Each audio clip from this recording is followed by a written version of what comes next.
तेलंगाना में विधानसभा चुनाव होने में अभी वक्त है, लेकिन राज्य का सियासी पारा अभी से गरमाया हुआ है। तेलंगाना सीएम और बीजेपी एक दूसरे पर गंभीर आरोप लगाने का कोई मौका नहीं छोड़ते। खासकर केसीआर तो पीएम और बीजेपी सरकार पर जमकर निशाना साधते हैं। अब इसी बीच राज्य में जांच एजेंसियों की एंट्री हो गई है। आखिर क्या है इसकी वजह, आइए देखते हैं इस रिपोर्ट में।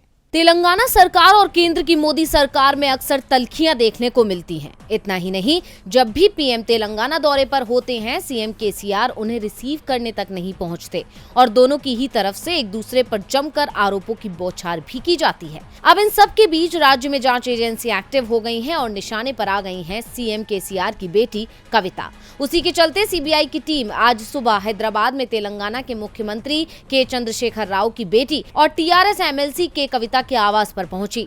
दिल्ली शराब घोटाला मामले की जांच के सिलसिले में सीबीआई ने उनसे पूछताछ की। बता दें कि इससे पहले सीबीआई ने 6 दिसंबर को टीआरएस नेता कविता को पूछताछ के लिए समन भेजा था, लेकिन कविता ने 5 दिसंबर को सीबीआई को पत्र लिख और समय मांग लिया, जिसके बाद सीबीआई अधिकारी 11 दिसंबर यानी आज कविता के घर पूछताछ के लिए पहुंचे हैं।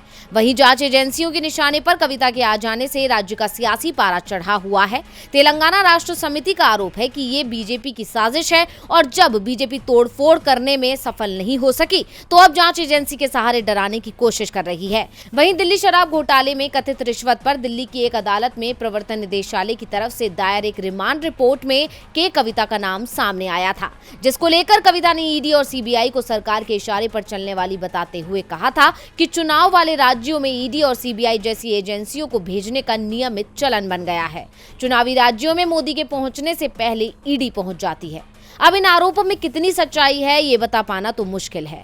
वहीं आज पूछताछ तो हो गई है, अब देखना होगा कि जांच में क्या निकल कर आता है। डीवी लाइव की रिपोर्ट।